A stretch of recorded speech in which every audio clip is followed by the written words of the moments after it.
സദാശിവസമാരംഭ ശങ്കരാചാര്യമധ്യമാം അസ്മദാചാര്യപര്യന്ത വന്ദേ ഗുരുപരമ്പര. ഓം വാങ്മേ മനസി പ്രതിഷ്ഠിതം മനോമേ വാചി പ്രതിഷ്ഠിതം ആവിരാവിർമയേതി വേദസ്യ മഹാനീസ്തഃ ശ്രുതത ഋതം ഭക്താരമവതു അവതു മാം അവതു ഭക്താരം അവതു ഭക്താരം. ഓം ശാന്തി ശാന്തി ശാന്തി.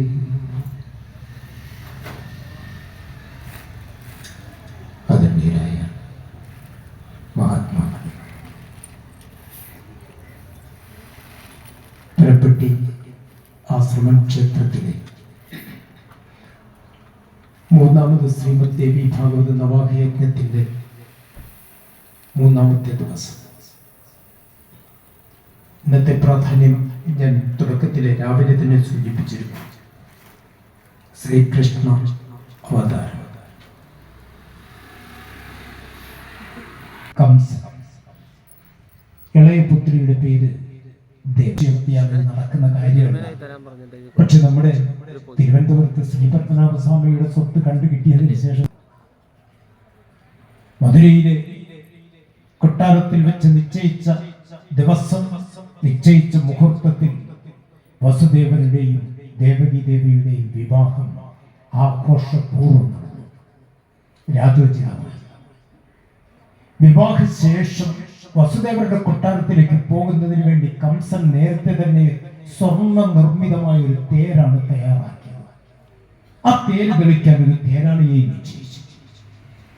പക്ഷെ വിവാഹം കഴിഞ്ഞപ്പോൾ തന്റെ സഹോദരിയിലുള്ള വാത്സല്യം കൊണ്ട് കംസൻ ചെയ്തെന്താണെന്നറിയാം, ഈ തേരാളിയെ മാറ്റിയിട്ട് കംസൻ തന്നെ തേര് തെളിക്കാൻ തീരുമാനിച്ചു. ചമ്മട്ടിയുമായി കംസൻ തേർത്തട്ടിൽ കയറി തന്റെ സഹോദരിയെയും സഹോദരി ഭർത്താവിനെയും തേർത്തട്ടിലിരുത്തി ആ വിവാഹ ഘോഷയാത്ര വളരെ ഗംഭീരമായി ആർഭാടപൂർവ്വം മുമ്പോട്ട് പോയിക്കൊണ്ടിരിക്കുകയാണ്.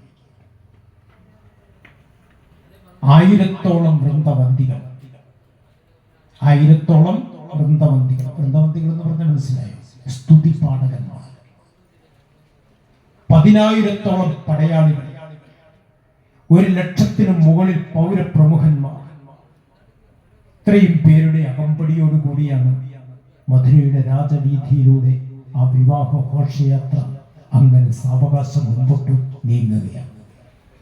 രാജവീതിക്ക് ഇരുവശങ്ങളിലും മണിമന്ദിരങ്ങളിൽ ഏറി നിന്ന് ആപാലവൃദ്ധ ജനങ്ങളും തങ്ങളുടെ രാജകുമാരിയോ ഒരു നോക്ക് കൺകുളിർക്കെ കാണാൻ അങ്ങനെ ആകാംക്ഷയോടെ നോക്കി നിൽക്കുകയാണ്.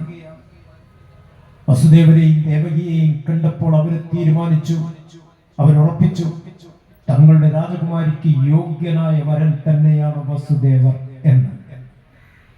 അങ്ങനെ സാവകാശ ഘോഷയാത്ര മുമ്പോട്ട് നീങ്ങുമ്പോൾ പെട്ടെന്ന് ആകാശത്തു നിന്നൊരു അശരീരി ഉയരുന്നു. ഹേ കംസ, നിന്റെ സഹോദരി പ്രസവിക്കുന്ന 8ാമത്തെ കുട്ടി നിന്റെ അന്തകനായി തീരും. അവനിൽ നിന്ന് രക്ഷപ്പെടുവാൻ എന്തെങ്കിലും മാർഗമുണ്ടെങ്കിൽ നീ ആലോചിച്ചുകൊള്ളൂ. ഇതായിരുന്നു അശരീരി.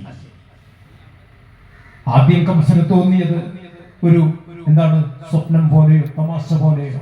പക്ഷെ അശരീരി ആവർത്തിച്ചപ്പോൾ കംസന് മനസ്സിലായി ഇത് കളിയല്ല, കാര്യമായി. ഒരു നിമിഷം കൊണ്ട് കംസനിലെ ആസുരി ബുദ്ധി ഉണർന്നു.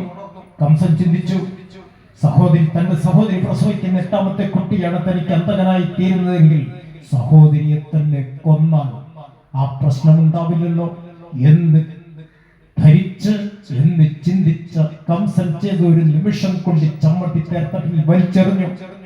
തന്റെ ഉറയിൽ നിന്ന് വാൾ വലിച്ചൂരി സഹോദരിയുടെ മുടിക്കുത്തിൽ ചുറ്റിപ്പിടിച്ചു വലിച്ചുയർത്തി അവളുടെ കഴുത്തിൽ ആഞ്ഞു വെട്ടാൻ തയ്യാറായി. ദേവകി ദേവി വാവിട്ട് നിലവിളിച്ചു. കാരണം തന്റെ സഹോദരനിൽ നിന്ന് അങ്ങനെയൊരു സമീപനം സ്വപ്നേരി വിചാരിച്ചതല്ല പാവം ദേവകി. ഇത് കണ്ടുകൊണ്ട് അസ്തപ്രജ്ഞനായി തേർത്തട്ടിലിരുന്ന വസുദേവന് പെട്ടെന്ന് മനസ്സംയമനം വീണ്ടെടുത്ത് ചാടി എണീറ്റ് കംസന്റെ കയ്യിൽ വാളോടുകൂടി കൂട്ടിപ്പിടിച്ചു. എന്നിട്ട് ചോദിച്ചു, അങ്ങ് എന്ത് അവിവേകമാണ് ചെയ്യാൻ പോകുന്നത്? ഒരു പെൺകൊല അഥവാ ഒരു സ്ത്രീ ഹത്യ 100 ബ്രഹ്മഹത്യ പാപത്തിന് തുല്യമാണെന്ന് എനിക്ക് അറിയാത്തതല്ലോ. അങ്ങെന്തിനാണ് ഇത്തരത്തിലുള്ള സാഹസത്തിന് മുതിരുന്നത് എന്ന് ചോദിച്ച് പ്രതീക്ഷയോടെ കംസന്റെ മുഖത്തേക്ക് നോക്കി. കംസന്റെ മുഖഭാവത്തിന് മാറ്റമൊന്നും കാണുന്നില്ല എന്ന് കണ്ടപ്പോൾ വസുദേവന് വീണ്ടും പറഞ്ഞു, ജനിച്ചാൽ മരണമുറപ്പാണ്, മരിച്ചാൽ കർമ്മബന്ധങ്ങൾക്ക് അനുസൃതമായി പുനർജന്മം ഉറപ്പാണ്. അങ്ങനെയാണെങ്കിൽ അശരീരി സത്യമാണെങ്കിൽ ഇവളെ കൊന്നാലും നടക്കേണ്ടത് നടക്കും. അതുകൊണ്ട് ദയവായി അങ്ങ് ഇത്തരത്തിലുള്ള സാഹസത്തിന് മുതിരരുത് എന്ന് പറഞ്ഞ് വീണ്ടും കംസന്റെ മുഖത്തേക്ക് നോക്കി. കംസന്റെ മുഖത്തിന് ഭാവമാറ്റമൊന്നും ഉണ്ടാവുന്നില്ല എന്ന് കണ്ടപ്പോൾ വീണ്ടും പറഞ്ഞു, എല്ലാവരും പ്രകൃതിക്ക് 3 ഗുണങ്ങളുണ്ട്: സത്വഗുണം, രജോ ഗുണം, തമോ ഗുണം. അതിൽ രജോ ഗുണത്തിൽ നിന്നാണ് ആസക്തി ഉണ്ടാവുക, ആസക്തിയിൽ നിന്നാണ് കർമ്മം ഉണ്ടാവുക.